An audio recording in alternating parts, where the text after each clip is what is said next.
tanpa persetujuan Kementerian Keuangan, ini nggak bakal jalan, karena duitnya nggak ada. Jadi Menpan RB mau bikin program sebagus apapun, Kemendagri memberikan persetujuan dukungan seperti apapun, menurut saya sia-sia.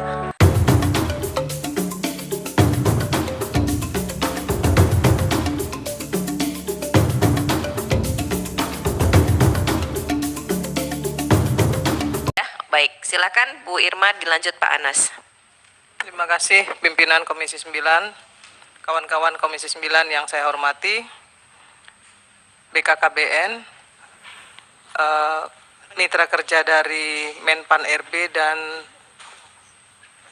Kemendagri, berikut dan Dirjen Nakes tentunya dengan dan seluruh jajaran.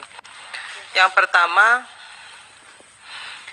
saya mau tahu dulu nih ya, dari Menpan RB dan dari Mendagri, dari Kemendagri ini kan program pemerintah ya Bu ya. Katanya tadi Bu dukung, dari Menpan RB maupun dari Kemendagri dukung. Bu, menurut saya kalau cuma dukung doang, tapi nggak ngerti permasalahannya juga nggak ada gunanya. Kenapa saya bicara seperti ini? Karena kami sudah bicara dengan para bupati wali kota di daerah. Jadi gini Bu, tanpa persetujuan Kementerian Keuangan, ini nggak bakal jalan, karena duitnya nggak ada. Jadi Menpan RB mau bikin program sebagus apapun, Kemendagri memberikan persetujuan dukungan seperti apapun, menurut saya sia-sia kalau duitnya nggak ada. Karena dana alokasi umumnya nggak ditambah. Makanya bupati, gubernur, bupati, wali kota di sana nggak berani ngambil tindakan apapun terkait masalah ini. Itu yang perlu didudukkan bersama menurut saya. Jadi Ibu lapor sama Mendagri, lapor juga sama Menpan RB, mesti ketemu dulu dengan Menkyu, duduk bareng-bareng. Ini mau diapain nih program ini? Jangan cuma ngasih PHP aja sama teman-teman yang sudah mendaftar. Nah, sama-sama kita lihat di paparan dari Kementerian Kesehatan ini kan tenaga kesehatan non-ASN aja yang tersedia itu sekitar 484 ribuan. Kemudian pengusulan kebutuhan pada fasilitas kesehatan Pemda sebanyak 255 sekian. Formasi akhirnya ada 88370. Artinya ada sekitar 228.803 yang tidak terserap. Terus ini mau dikemanain? Pertanyaannya itu, mau dikemanain? Nah, kemudian juga yang terserap itu kriterianya seperti apa? Kok ada yang bisa diserap dan ada yang nggak bisa serap? Ini menjadi pertanyaan yang harus dijawab oleh Menpan RB, oleh Menkyu, oleh Kementerian Dalam Negeri, juga oleh Kementerian Kesehatan. Jadi jangan bikin program kalau nggak duduk sama-sama dulu. Kasihan loh. Saya nggak sampai hati tuh, setiap hari saya ditanya, ini saya rapat ini apa namanya, WA saya ini berdering-dering terus nanyain soal ini. Belum teman-teman PLKB itu yang cuma digaji 250.000, 500.000. Bayangin gitu, nggak manusiawi. 250.000, 500.000 tuh jajan anak saya cuman 1 minggu. Nah sekarang saya minta perwakilan yang duduk di sini tolong sampein sama Menpan RB, sampein sama Menteri Dalam Negeri, tolong koordinasi dengan Kemenkyu, tambahin daunnya supaya program ini bisa jalan gitu loh. Kita ngomong banyak, presentasi sebanyak ini dengan data yang sebagus ini nggak ada artinya kalau 3 kementerian ini nggak duduk bersama. Ini kan PHP, seperti PHP, kasihan nih sekian banyak orang yang merasa di PHP. program ini katanya harus selesai 2023 meng-ASN-kan. Tidak boleh ada lagi yang namanya outsourcing. Nah, terus yang nggak terserap ini mau digimanain? Yang katanya nggak lulus karena sesuatu dan lain sebagainya itu mau dikemanain? Yang sudah 38 tahun ke atas yang ikut tes terus kemudian nggak lulus, itu mau diapain? Padahal mereka sudah kerja lebih dari 20 tahun. Ada yang 15 tahun, 20 tahun. Itu mau diapain? Jadi saya kira kementerian duduk bersama dulu. Duduk bersama dulu. Jangan cuma bisa bilang mendukung. Semua orang bisa mendukung, tapi didukung pakai apa? Pakai data? Nggak bisa, Bu. Jadi mesti duduk bersama dulu, 3 kementerian, kemudian tambahin uangnya, daunya ke daerah, baru kemudian bupati wali kota itu bisa melaksanakan program ini. Jadi saya kira ini harus didudukkan bersama dulu. Jangan kemudian presentasinya bagus, tapi hasilnya juga nggak maksimal. Ini penting bagi Menpan RB maupun Kementerian Dalam Negeri untuk bisa duduk bersama dengan Menkyu. Saya kira itu pimpinan, terima kasih. Ya, terima kasih Bu Irma. Lanjut Pak Anas. Lanjut lagi tadi Bu Saniatul. Terima kasih. Assalamualaikum warahmatullahi wabarakatuh. Pimpinan yang terhormat, yang saya hormati para mitra, dan seluruh anggota Komisi 9 yang saya hormati.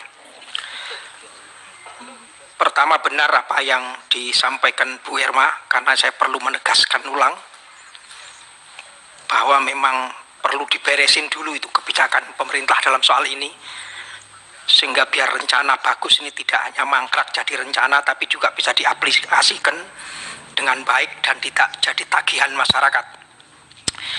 Yang kedua, kalau saya lihat di halaman 10 paparan BKKBN, soal penyebaran tenaga penyuluh KB, PLKB, PNS, dan PPK dari total 14.419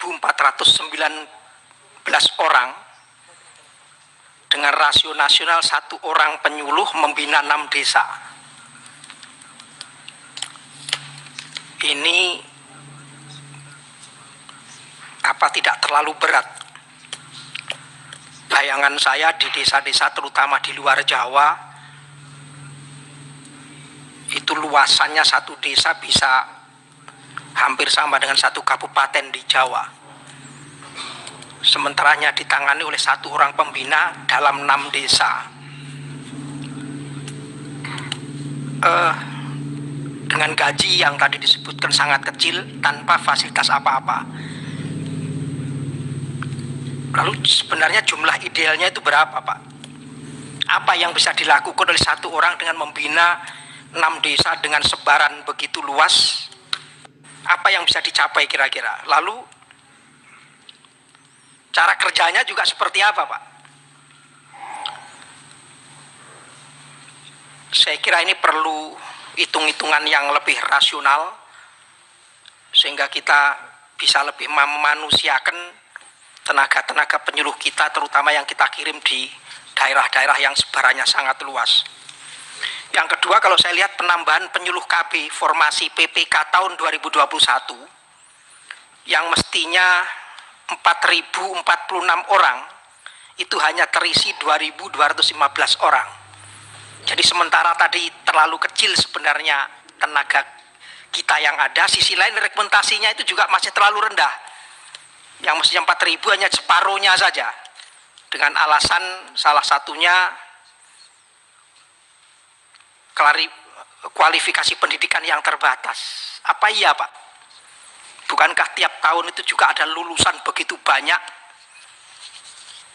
sehingga tidak mungkin kita merekrut hanya 4.000 orang. Ini rasionalisasinya seperti apa? Kemudian yang ketiga, saya juga kepingin tanya ringan aja, masa kerja nakes PPK non ASN itu berapa lama? Kemudian apa saja fasilitas dan besaran gaji yang diterima, Pak? apakah mengikuti UMR atau sesuai dengan UMR daerah masing-masing atau seperti apa, mohon penjelasan. Makasih. Assalamualaikum warahmatullahi wabarakatuh. Waalaikumsalam warahmatullahi wabarakatuh. Terima kasih. Lanjut Bu Saniatul. Terima kasih Ibu Ketua Panja PLKB dan honorer, pimpinan Panja honorer beserta sahabat-sahabat Panja.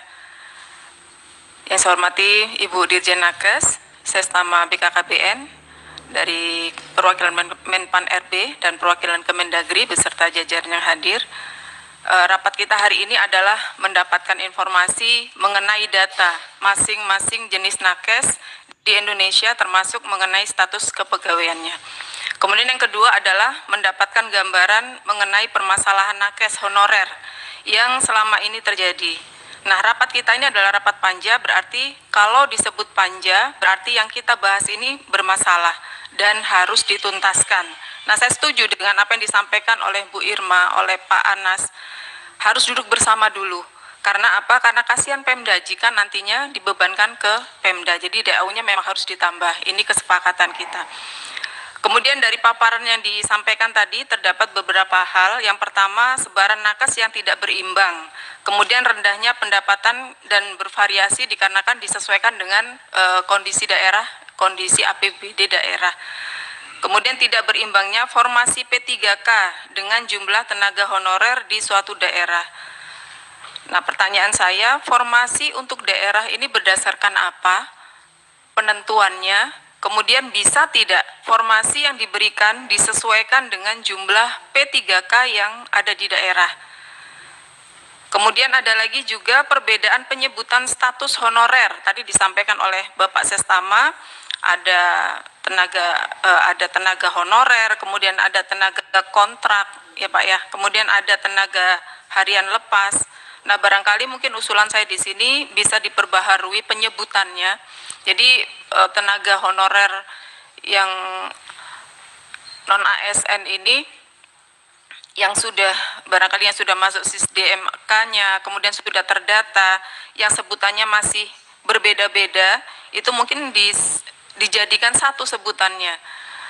Dan ada juknisnya dari pemerintah pusat sehingga tidak membingungkan mereka dan memberikan hak mereka untuk memberikan kesempatan menjadi P3K ini bisa terwujud. Kemudian juga dari beberapa bulan yang lalu ada perwakilan dari organisasi profesi juga meminta adanya afirmasi bagi para nakes honorer dalam proses alih status menjadi P3K, diutamakan untuk para nakes yang usianya di atas 35 tahun dan pengabdiannya, kemudian ya tidak disamakan dengan yang lainnya. Artinya tidak ada tes kembali.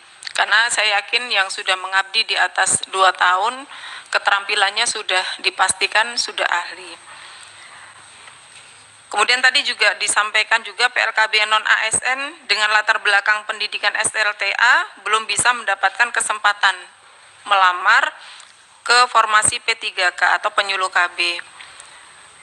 Nah, kira-kira Bapak Sestama sudah punya datanya belum Pak? Berapa persen untuk SLTA seluruh Indonesia ini? Kemudian pertanyaan saya, kenapa mereka tidak diberikan kesempatan untuk bisa melamar ke formasi P3K ini? Karena itu kan sudah merampas hak mereka ya, sudah merampas hak mereka di dalam kesempatan untuk menjadi pegawai P3K. Karena dari Kementerian Agama saja untuk penyuluh agama itu saja bisa dialihkan dari honor ke ASN malah, bukan P3K, dan itu sudah rampung semua. Nah, kenapa untuk nakes maupun untuk PLKB ini tidak bisa? Coba dijelaskan, dan mudah-mudahan ini ada kesempatan formasi. Meskipun tadi disampaikan oleh Pak Sestama ada kebijakan untuk tambahan pendidikannya ya Pak ya. Mungkin itu saja Bu Ketua, terima kasih. Baik, terima kasih banyak Bu